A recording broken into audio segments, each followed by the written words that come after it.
बिस्मिल्लाहिर्रहमानिर्रहीम। अस्सलाम वालेकुम। मैं हूं फ़हीम अख्तर, एक नए व्लॉग के साथ हाजिर खिदमत हूँ। आज का मौजू बड़ा इंपॉर्टेंट है। आज 7 फरवरी 2025 है। कल 8 फरवरी 2025 होगा। 8 फरवरी 2024 को पाकिस्तान के 12वें आम इंतखाबात हुए और इन इंतखाबात के अंदर पाकिस्तान के जो अवाम है उनका जो मैंडेट है वो दिन दिहाड़े चुरा लिया गया। हारने वाले जितवा दिए गए, जीतने वाले जेलों के अंदर डाल दिए गए और जिनका हक बनता था हुक्मरानी करने का उनको महकूम बना दिया गया और जिनका हक बनता था अपोजिशन करने का उनको हुक्मरान बना दिया गया। 8 फरवरी 2024 को मैं इलेक्शन कमीशन ऑफ पाकिस्तान के अंदर मौजूद था। मैंने इलेक्शन कमीशन में क्या होता देखा, उससे पहले क्या होता रहा, उसको एक रिकॉल करने के लिए, क्योंकि एक साला मैंडेट चुराने की जो बरसी है, हमने सोचा कि उस चीज़ों को रिकॉल कर लें। और जो 8 फरवरी 2025 को पाकिस्तान तहरीक इंसाफ सवाबी समेत पूरे पाकिस्तान के अंदर एहतजाज करेगी, इसकी अहमियत क्या है। 8 फरवरी 2024 ये इंतखाबात की तारीख का दिन था। 8 फरवरी को सुबह ही पूरे पाकिस्तान के अंदर इंटरनेट सर्विसेज और मोबाइल फ़ोन सर्विसेज को बंद कर दिया गया। पाकिस्तान के तमाम पोलिंग स्टेशन के ऊपर, तमाम कौमी और सूबाई असम्बली के हलकों के अंदर जब इंतखाबात हो रहे थे वहाँ पर मतलब कर्फ्यू सा एक समा था। इंतखाबात का पूरा दिन बज़ाहिर पुरअमन रहा। कहीं पर भी वोट चोरी करना या जाली वोट डालने के हवाले से ऐसा कोई इतलात सामने नहीं आई। वो आती भी कैसे जब सर्विसेज ही बंद थी। लेकिन जैसे ही पास्ट प्रैक्टिस के तौर पर रूटीन रही कि जैसे ही नतायज आना शुरू हुए फॉर्म 45 के ऊपर, जो मीडिया चैनल्स या फिर जो उम्मीदवारों के एजेंट्स थे उन्होंने अपने नतायज इकट्ठे करना शुरू किए पोलिंग स्टेशन से। पहले तो ये तस्वर किया जाता था कि जिसके पास फॉर्म 45 होगा वही जीतेगा, और अमूमन होता भी यही आया है। पाकिस्तान के माजी के जितने भी इंतखाबात हों सब यही कहते थे कि अगर फॉर्म 45 है या फिर फॉर्म 15, पहले फॉर्म 15 कहलाता था, फिर फॉर्म 45 हुआ, जिसके ऊपर पोलिंग स्टेशन वाइज नतीजा होता था।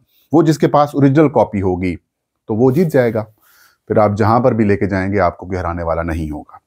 लेकिन इस बार ये भरम भी टूटा। इस बार फॉर्म 45 आप लेके घूमते रहे पूरे पाकिस्तान में, किसी भी अदालत में आप चले जाएं, आपकी कहीं सुनवाई नहीं हुई। फॉर्म 47 के ऊपर लोगों को जितवा दिया गया। हम रात 9-10 बजे तक तकरीबन जो रिपोर्ट सामने आ रही थी उसके मुताबिक तहरीक इंसाफ के हिमायत याफ्ता आज़ाद उम्मीदवार जो हैं वो जीत रहे हैं। ये आज़ाद उम्मीदवार क्यों बने ये भी आपको पता है। पाकिस्तान तहरीक इंसाफ के इंटर पार्टी इंतखाबात सिकंदर सुल्तान राजा साहब और इलेक्शन कमीशन के बाकी मेंबरान ने एक्सेप्ट नहीं किए, और इससे पहले ये डिस्कशन चल रही थी और यही कहा जाने लगा था मुस्लिम लीग नून के हलकों में भी, पाकिस्तान पीपल्स पार्टी के हलकों में भी, और जो पाकिस्तान तहरीक इंसाफ के लोगों को तोड़कर इस्तेकाम पाकिस्तान पार्टी में जिनको शामिल किया गया था उनको ये कहा गया कि तहरीक इंसाफ बतौर जमात अपने इंतखाबी निशान के साथ मैदान में नहीं होगी। तहरीक इंसाफ की जमात भी इंतखाबात के अंदर हिस्सा नहीं लेगी, और जब सब कुछ उनको तय करके दिया गया तो फिर लोग तहरीक इंसाफ छोड़कर बाकी जो है वो सियासी जमातों के अंदर शामिल हुए। लेकिन आपने भले पाकिस्तान तहरीक इंसाफ को बैलेट पेपर से निकाल दिया, आपने उनको इंतखाबी जलसा नहीं करने दिया, उनके उम्मीदवारों को कहीं पर भी कैंपेन करने की इजाज़त नहीं दी, पोटेंशियल उम्मीदवार आपने बिठा दिए। लेकिन हमने देखा कि अवाम के दिलों से तहरीक इंसाफ की मोहब्बत, तहरीक इंसाफ की हमायत नहीं निकाली जा सकी, और ये नतायज ने बताया, नतीजों ने दिखाया कि हकीकत ये है। हम सुनते थे कि अगर खंबों को भी किसी दौर में कहते हैं खंबे भी जीत जाते हैं। खंबे से मुराद ये होता है कि उनकी ना सोच होती है ना अप्रोच होती है, बस वैसे खंबा है, एवं फिलर के तौर पर लगा दिया गया, खड़ा कर दिया गया उम्मीदवार। तो हमने देखा कि खंबे तहरीक इंसाफ के हिमायत से, इमरान खान के एतमाद से जिनको टिकटें मिली वो जीते, और फिर उन खंबों का जो करंट आना था वो कामयाबी का नोटिफिकेशन था, वो फिर नोटिफिकेशन, खंबों का नोटिफिकेशन खत्म कर दिया गया। ये क्या होता रहा 8 फरवरी की रात इलेक्शन कमीशन में। सबसे पहले तो ये कि इन्होंने एक इलेक्शन मैनेजमेंट सिस्टम बनाया था इलेक्शन कमीशन ने, इस इलेक्शन कमीशन ने, उसके ऊपर कई अरबों रुपए या करोड़ों रुपए लगाए गए थे। इस EMS के जरिए पहले फेज के अंदर जितने भी नॉमिनेशन पेपर्स जमा होने हैं, वो नॉमिनेशन पेपर्स जो अपलोड होते हैं RO के पास, तो वो साथ साथ जो है वो इस सिस्टम के अंदर दाखिल करते जाते थे। उसमें एरर आना शुरू हो गया। फिर लिस्टें बननी थी, उसके अंदर भी एरर आना शुरू हुआ। फिर इसको ओवरकम करते रहे। फिर ये दावा भी किया जाता रहा कि बिल्कुल ईएमएस बिल्कुल ठीक काम कर रहा है। और इस ईएमएस के फीचर के तौर पर एक फीचर ये भी था, जैसे ही पोलिंग स्टेशन का नतीजा बनेगा और उसका जो नतीजा वेबसाइट नतीजा जैसे ही पोलिंग स्टेशन से तस्वीर के जरिए रिटर्निंग ऑफिसर्स और रिटर्निंग ऑफिसर की उस एप्लीकेशन के जरिए आएगा, तो वो ऑटोमेटिकली फॉर्म 47 जनरेट करता जाएगा, अपडेट होती जाएगी। और फिर पोलिंग स्टेशन वाइज नतीजा जो है, वहाँ पर जो रिटर्निंग ऑफिसर के दफातर के अंदर लोग बैठे होंगे, पोलिंग एजेंट्स होंगे या फिर जो सहाफ़ी होंगे या फिर जो ऑब्जर्वर्स होंगे, वो इसको मॉनिटर करते रहेंगे, उसको देखते रहेंगे। लेकिन जैसे ही शाम 5 बजे 6 बजे के बाद नतीजे टीवी चैनल्स के ऊपर तो आना शुरू हो गए, लेकिन इलेक्शंस मैनेजमेंट सिस्टम को छुपा दिया गया। गूगल शीट्स बना के पेश कर दी गई कि जैसे ही नतीजा आएगा, जैसे ही किसी हल्के का नतीजा पूरा होगा, वो फिर फॉर्म 47 या 47 जो है वो आपको दिखा दी जाएगी। लेकिन आज तक इलेक्शन कमीशन ऑफ पाकिस्तान के इलेक्शंस मैनेजमेंट सिस्टम की कोई तस्वीर तक सामने नहीं आई कि कितने फॉर्म 45 आए, कितने फॉर्म 45 जनरेट हुए, कितने फॉर्म 45 मिसिंग थे, कहाँ से किस किस हल्के का नतीजा आया। ऐसा कुछ भी आज तक दिखाई नहीं दिया गया और ना ही इलेक्शन कमीशन ने इस हवाले से कोई वजाहत जारी की। अब जब नतीजे आना शुरू हुए, लेकिन मैं आपको ये बात बता रहा हूं कि इलेक्शंस मैनेजमेंट सिस्टम ने प्रॉपर काम किया है, प्रॉपर अंदाज में इस सिस्टम ने काम किया था और इस सिस्टम को छुपा दिया गया। बहाना ये बनाया गया कि इंटरनेट सर्विसेज और मोबाइल सर्विसेज बंद थी, इस वजह से चीज़ें सामने नहीं आई। लेकिन वाईफाई चल रहा था और तमाम आरओ के दफातर के अंदर, ऑफिस के अंदर जो वाईफाई सर्विसेज हैं वो इंस्टॉल थी। और इस बात का ऐलान इलेक्शन कमीशन ने खुद भी किया था। तो जो आरओ ऑफिस के अंदर प्रिजाइडिंग ऑफिसर फॉर्म 45 लेके आया था, वो स्कैन करके तस्वीर उस सिस्टम के अंदर डाल रहा था और वो नतीजे तकरीबन रात 9-10 बजे तक तकरीबन हल्कों के 50% से ज्यादा नतीजे आ चुके थे। अब वही फॉर्म 45 जो रिटर्निंग ऑफिसर के पास जमा करवाए प्रिजाइडिंग ऑफिसर्स ने, वही फॉर्म 45 पोलिंग एजेंट्स ने भी हासिल किए, उम्मीदवारों के सहाफियों ने भी हासिल किए, ऑब्जर्वर्स ने भी हासिल किए। अब जब सब ने कैलकुलेट करना शुरू किया, टीवी चैनल्स ने अपने एक सेल्स बनाए हुए थे, इलेक्शन सेल्स होते हैं, सब ने बनाया हुआ था। उन्होंने हल्का वाइज जब फॉर्म 45 को बेस करके खबरें देना शुरू की, टीवी चैनल्स के ऊपर खबरें चलना शुरू हो गई कि लगभग 145 से 50 के करीब कौमी असम्बली के जो आज़ाद उम्मीदवार हैं वो भारी अक्सरियत से आगे हैं। मुस्लिम लीग नून, पाकिस्तान पीपल्स पार्टी पीछे है। आज़ाद उम्मीदवार लीड कर रहे हैं कौमी और सूबाई असम्बलियों की नशिस्तों के ऊपर। बिलखसूस पंजाब, खैबर पख्तूनख्वा, इस्लामाबाद के तीनों हल्के, सिंध में भी आज़ाद उम्मीदवारों को अक्सरियत हासिल थी। लेकिन क्या होता है, 10 से 11 के करीब वक्त बचता है। चीफ इलेक्शन कमिश्नर जो कंट्रोल रूम होता है, election management and control room, वहां से जनाब सिकंदर सुल्तान राजा साहब निकलते हैं और किसी नामालूम जगह के ऊपर जाते हैं। और ये किस जगह के ऊपर वो गए थे वो अभी तक एक मिस्ट्री है।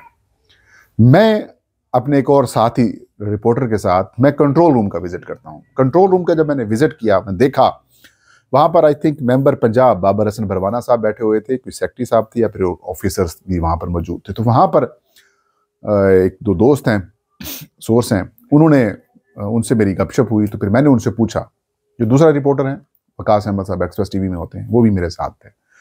मैंने उनसे पूछा कि टीवी चैनल्स के ऊपर खबरें चल रही हैं कि 140 या 50 के करीब पीटीआई के या आज़ाद उम्मीदवार जीत रहे हैं, क्या ये बात दुरुस्त है? क्योंकि हमें तो आप दिखाई नहीं रहे, हम तो यहाँ पर ब्लैंक बैठे हुए हैं क्योंकि सारा काम फील्ड में हो रहा है, हम हेडक्वार्टर में थे। तो उन्होंने कहा कि थोड़े से ये कम बताए जा रहे हैं टीवी चैनल्स के ऊपर, इससे ज़्यादा नशिस्तें हैं और ये नतीजे 50% से ऊपर वाले जो नतायज हैं वो हैं जहाँ पर तहरीक इंसाफ या फिर आज़ाद उम्मीदवार जीत रहे हैं। मैं हैरान था। फिर मैंने उनसे पूछा कि जो 50% से बिलो हैं वो कितनी है? तो उन्होंने कहा कि कौमी असम्बली के 50% से जो बिलो सीटें हैं उस पर भी कम अज़ कम 40 से 45 सीटें आज़ाद उम्मीदवार आगे जा रहे हैं। फिर मैं नीचे आ गया। जब मैं नीचे आया तो फिर मुझे कहानी समझ आई उसके 1 घंटे बाद कि सिकंदर सुल्तान राजा साहब कहाँ गए हैं। फिर वो वापस आते हैं 12, सवा 12 के करीब या 12:30 के करीब वापस आते हैं, उससे थोड़ा लेट हो जाते हैं, उससे वापस आते हैं। वो फिर जब वापस आते हैं तो फिर नामालूम मकाम से फार्म 47 आना शुरू हो जाते हैं। इस्लामाबाद के तीनों हलकों के फार्म 47 आ जाते हैं, फिर इस्लामाबाद के बाद फिर लाहौर से आना शुरू हो जाते हैं, फिर कराची के आना शुरू हो जाते हैं, फिर पिंडी के, फिर मतलब वो उम्मीदवार मुस्लिम लीग नून के जिनके डेरे सुनसान हो गए थे, जहाँ पे कोई बंदा नहीं था, वो अपने शिकस्त तस्लीम करके घर जाकर सो गए थे, ऊंधे मुंह सोए हुए थे। और फिर बाद में उनको मुलाजमों ने या फिर उनके रिश्तेदारों ने उठा के जगाया कि वो अलीजा आप तो जीत गए हैं, आपने इतने वोट हासिल कर लिए हैं। उनको यकीन नहीं हो रहा था कि मैं ख्वाब देख रहा हूं, हम ख्वाब देख रहे हैं। लेकिन फिर क्या होता है, फिर वो जितवा दिए जाते हैं। ना सिर्फ जितवा दिए जाते हैं बल्कि उनको वजीर, वजीर आजम, वजीर आला और सारे ओहदे भी दे दिए जाते हैं। फिर मखसूस नशिस्तों के अलाटमेंट में भी इलेक्शन कमीशन ने यही हरकत की। फिर हमने पहली दफ़ा देखा, कई इलेक्शंस हमने कवर किए हैं, पहली दफ़ा हमने इलेक्शंस में देखा कि जो फार्म 47 का जो नोटिफिकेशंस हैं वो भी इलेक्शन कमीशन के जो मुतलका विंग है उनकी तरफ से नहीं आ रहे थे, बल्कि कहीं और से इलेक्शन कमीशन की तरफ से आ रहे थे। और हम बीट रिपोर्टर्स इलेक्शन कमीशन के थे। इलेक्शन कमीशन के हम हुकाम से पूछते क्या ये खबर ठीक है? उन्होंने कहा ठीक ही है ठीक ही होगी। मतलब इस किस्म के वो अल्फाज या गुफ्तगू किया करते थे। और जो दीगर बीट्स कवर करने वाले हैं या फिर जो डिफेंस की या फिर जो ब्यूरो चीफ्स थे या फिर आला ओहदेदार हैं हमारे मीडिया इंडस्ट्री के, उनको बराह रास्त किसी और चैनल से ये खबरें आना शुरू हो गई कि ये हल्का भी फार्म 47 इसका ये है, इसका नोटिफिकेशन हो गया, इसका ये हो गया, और टुकड़ों में नोटिफिकेशन जारी किए गए। और तहरीक इंसाफ को बाद में जो मखसूस नशिस्तें हैं उससे भी महरूम कर दिया गया। सुप्रीम कोर्ट ऑफ पाकिस्तान का हुक्म के बावजूद अभी तक उसके ऊपर अमल दरामद नहीं हुआ। सेनेट के इंतखाबात होते हैं, खैबर पख्तूनख्वा असम्बली के अंदर सेनेट के इंतखाबात रुकवा दिए जाते हैं और अभी तक वो सेनेट का जो ऐवान है वो नामुकम्मल है।